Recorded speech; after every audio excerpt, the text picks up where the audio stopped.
یہ قرآن ایک بابرکت کتاب ہے جسے ہم نے آپ صلی اللہ علیہ وسلم پر نازل کیا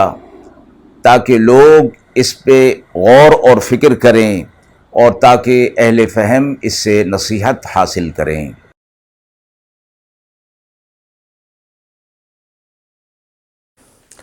بسم اللہ الرحمن الرحیم۔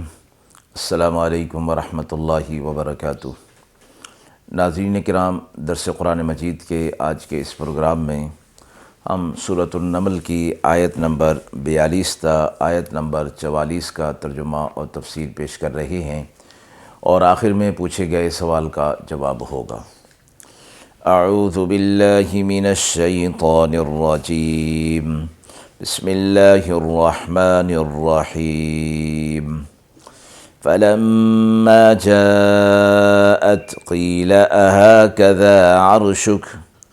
قالت كأنه هو وأوتينا العلم من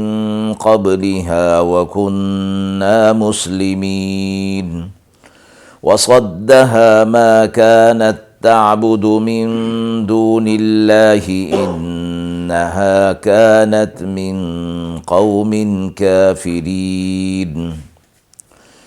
قيل لها ادخل الصرح فلما رأته حسبته لجة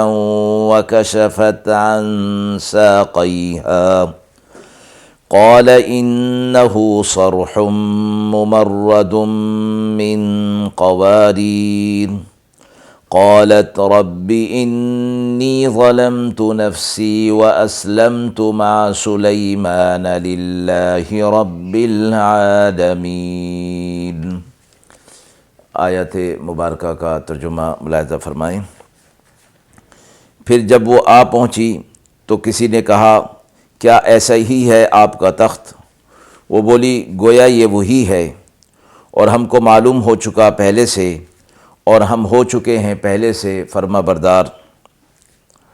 اور روک دیا اس کو ان چیزوں سے جو وہ عبادت کرتی تھی اللہ کے سوا، بے شک وہ منکر لوگوں میں سے تھی۔ کسی نے کہا اس عورت کو کہ اندر چلے محل میں، پھر جب دیکھا اس کو تو خیال ہوا کہ وہ پانی گہرا ہے، اور کھولیں اپنی پنڈلیاں، کہا یہ تو ایک محل ہے جس میں جڑے ہوئے ہیں شیشے۔ کہنے لگی، اے رب، میں نے برا کیا اپنی جان کا، اور میں حکم بردار ہوئی سلیمان علیہ السلام کے ساتھ اللہ کے آگے جو رب العالمین ہے۔ پچھلی آیت سے حضرت سلیمان علیہ السلام کا واقعہ اور ملکہ بلقیس کا واقعہ چل رہا تھا۔ مذکورہ آیات اس واقعے کا اختتام اور تکمیل ہے، اور ان آیت میں یہ فرمایا گیا کہ سلیمان علیہ السلام کو بذریعہ وحی یہ معلوم ہو گیا کہ ملکہ سبا، جن کا نام ملکہ بلقیس آتا ہے، وہ حضرت سلیمان علیہ السلام سے ملاقات کے لیے اپنے مقام سے نکل پڑی ہیں۔ سلیمان علیہ السلام نے ان کے اوپر اپنی اللہ کی طرف سے دی گئی شان کو ظاہر کرنے کے لیے اور بطور معجزہ کے یہ چاہا کہ اس کا تخت جو ہے وہ ان کے پاس پہنچ جائے، اور پھر اپنے درباریوں میں سے کہا کہ میں چاہتا ہوں کہ ان کا تخت میرے پاس آ جائے۔ تو ایک بڑے دیو نے، جن نے کہا کہ میں اسے اس وقت تک لا سکتا ہوں جب تک آپ اپنی اس مجلس کو برخاست کریں گے۔ ایک اور شخص جو سلیمان علیہ السلام کی مجلس کا اور اصحاب مشورہ تھا، اس نے کہا کہ میں اتنی جلدی لا سکتا ہوں کہ جتنی دیر میں آپ پلک کو جھپکیں گے، اور اللہ نے اسے کتاب کا علم عطا فرمایا تھا۔ سلیمان علیہ السلام نے انہیں کہا، جن کا نام آصف برخیہ آتا ہے، تو انہوں نے وہ تخت وہاں منگا لیا۔ سلیمان علیہ السلام نے اس تخت کے اندر کچھ بنیادی تبدیلیاں کر دیں کہ اس کے آنے سے پہلے، کہ یہ دیکھنے کے لیے کہ وہ اپنے تخت کو پہچانتی ہے یا نہیں پہچانتی۔ جب سلیمان علیہ السلام کے دربار میں وہ پہنچ گئی تو اس سے کہا گیا کہ یہ تخت کیا آپ کا ہی ہے؟ وہ کہنے لگی کہ ہاں ہے تو وہی ہی، گویا وہی ہے، اس لیے کہ اس تخت کی حیت بدل دی گئی تھی۔ اپنی اصل کے اعتبار سے تو وہی تخت تھا، اور صورت اس کی وہ نہ رہی تھی، اس لیے اس نے یوں نہیں کہا کہ یہ تخت میرا ہے، بلکہ یہ کہا کہ ویسا ہی ہے، اور وہ ملکہ بلقیس اپنے اس تخت کو پہچان گئی اور اس کے بدل دینے کو بھی سمجھ گئی، اس لیے جواب سوال کے مطابق ہی دیا اور یہ کہا کہ یہ گویا وہی ہے۔ اور پھر کہا کہ ہم تو اس واقعے کے، یعنی اس چیز کے، میرے سامنے جو میرا تخت یہاں لایا گیا اور اس کی حیت اور کیفیت کو بدل دیا گیا، اس کی بھی ضرورت نہ تھی، ہم تو اس سے پہلے ہی آپ کے فرما بردار ہو چکے تھے اور آپ پر ایمان لا چکے تھے، جبکہ قاصد آئے تھے، اور قاصد پھر سلیمان علیہ السلام کے کمالات کے بارے میں ملکہ بلقیس کو انہوں نے بتایا تھا۔ تو فرمایا گیا کہ فی الواقع وہ سمجھدار تھی، اور چند روز تک جو وہ ایمان نہیں لائی تو اس کی وجہ یہ بیان کی گئی کہ وہ بتوں کی عبادت میں لگی تھی جو کہ اس کی قوم میں موجود تھی، اور عادت کے طور پر یہ کام کر رہی تھی۔ وہ کافر قوم میں سے تھی،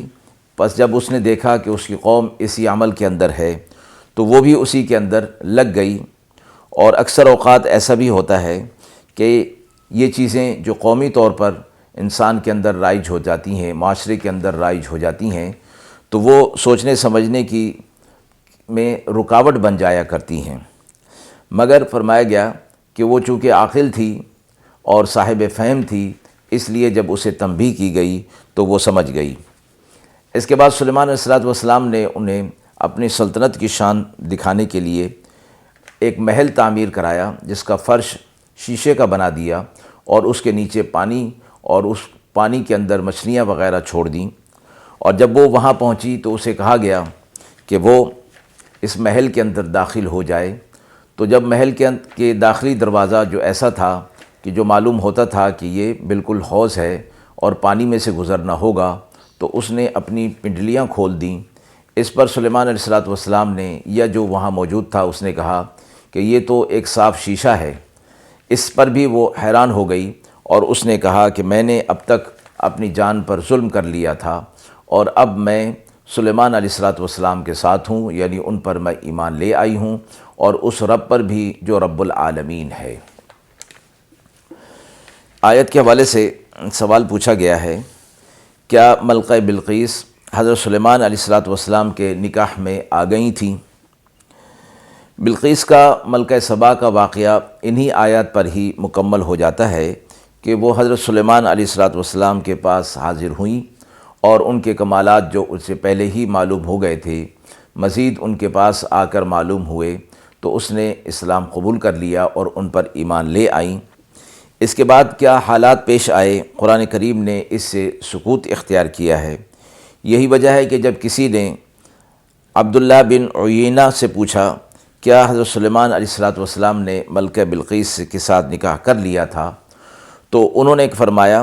کہ اس کا معاملہ اس پر ختم ہو گیا کہ جب اس نے کہا کہ میں سلیمان علیہ السلام پر اور ان کے رب پر کہ جو رب العالمین ہے ایمان لے آئی ہوں۔ مطلب یہ تھا کہ قرآن مجید نے ان کا معاملہ یہاں تک ہی بیان کیا ہے، اس کے بعد کا حال قرآن مجید نے نہیں بتایا، تو ہمیں بھی اس کی تفصیص میں پڑھنے کی ضرورت نہیں۔ مگر ابن عساکر نے حضرت اکرمہ سے روایت کیا ہے کہ اس بات کے بعد بلقیس حضرت سلیمان علیہ السلام کے نکاح میں آ گئی تھیں، اور اس کو اس کے ملک پر برقرار رکھا گیا تھا، یمن واپس بھیج دیا گیا۔ ہر مہینے حضرت سلیمان علیہ السلام وہاں تشریف لے جاتے اور 3 روز قیام فرمایا کرتے تھے۔ حضرت سلیمان علیہ السلام نے وہاں یمن میں اس کے لیے 3 محلات عمدہ قسم کے تعمیر کر کے دے دیے تھے۔ وآخر دعوانا ان الحمد للہ رب العالمین۔